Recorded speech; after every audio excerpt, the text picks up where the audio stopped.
March is a brilliant time to see the bare bones of a garden. Here in the southeast of England, it's between 6 and 10 degrees centigrade during the day, but it often goes down to freezing at night. And all the beautiful things of winter, like the grasses and the seed heads, have been cleared away. But it is a wonderful opportunity to see exactly how a garden works. And this garden is brilliant in terms of environmentally conscious, wildlife friendly, and fantastically beautiful in the summer. So let's see the bare bones of it in the winter. I'm here at the Abbey Physic Community Garden in Faversham to pick up some really useful environmental, organic and wildlife friendly tips from this award-winning garden. It's half an acre in the middle of town and it's March's Middlesized Garden of the month. It's Alexandra here from the Middlesized Garden YouTube channel, bringing you gardening ideas, tips and inspiration so that you can enjoy your garden more. The Abbey Physic Garden is historic. Before Henry VIII abolished the monasteries, it was part of Faversham Abbey, which was established by King Stephen in 1148. It's in the grounds of the Elizabethan Grammar School and backs onto one of Britain's most ancient medieval streets. It's still a place of healing, as it's a charity which aims to help vulnerable people through horticulture and outdoor activities. There's also a good grub club where people can learn to grow and cook healthy meals on a budget. The garden has recently had a partial redesign, and this new curving path through the middle of it, with benches at its heart, is a new addition. It's a clever solution for a square garden, as it breaks up the space and gives the garden a heart without subdividing it too much.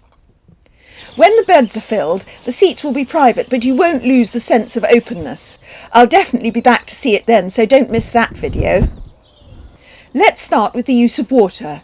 There's a big pond and also a few mini ponds because water is absolutely essential in a wildlife-friendly garden. The water bubbles and ripples constantly with the activity of frogs and toads. There are water butts around the garden, placed in convenient places. The water itself runs off from the roofs of buildings and sheds, of course, so they siphon the water from those butts out to the butts in the middle of the garden. And the third water element is a composting toilet. It needs a bit more thought in its use than standard plumbing, but it works for this garden and there are lots of people coming through here every day. Taking garden waste to the tip takes up time and petrol. No waste leaves this garden. Prunings and dead brambles are turned into a dead hedge. A dead hedge is layers of twigs and branches and cut greenery, and it offers shelter for small mammals, birds and insects. The lowest layer does rot down very slowly, enriching the soil, but you're always adding new layers on top. There are other uses for pruned twigs too, such as to create supports for climbers. The Abbey Physic gardeners also scatter them across the tops of beds to discourage birds from eating the planted seeds. I don't know if that works, but let's try it. And then there's the hugelkultur bed. This is a raised bed created by piling up twigs, branches, fallen trees and other garden material and letting them rot down into a rich organic mass. It's another form of composting and it helps improve both soil fertility and water retention. And small twigs are also composted. The key to composting in this garden is the shredder. Because when everything is shredded very small, this creates an extremely hot compost bin, which means that they can even compost most weeds, as the heat will kill the seeds. The bare soil is covered with well-rotted manure from a friendly horse owner. There are no pesticides in the field where her horses graze, which is something to bear in mind if you want to garden organically. And here by the benches is the new project. The Abbey Physic Garden wants to grow a grass-free lawn using plants such as red-flowered daisies, wild thyme, cowslips, bird's foot trefoil, chamomile, red and white clover, self-heal and more. It'll need less care than an ordinary lawn, it'll be more hard-wearing than a chamomile lawn, and it'll be loved by wildlife. They're asking the community to donate any plants they've grown or propagated, so if you can help them in this project, there's a link in the description below where you can also find out more about grass-free lawns.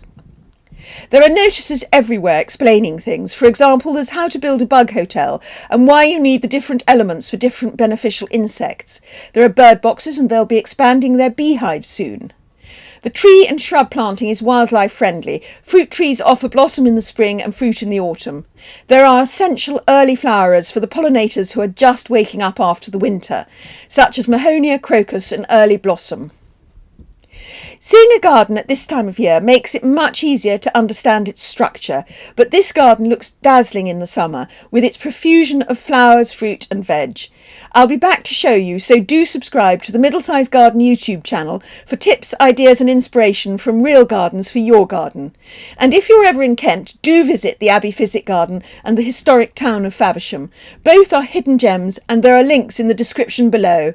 Thank you.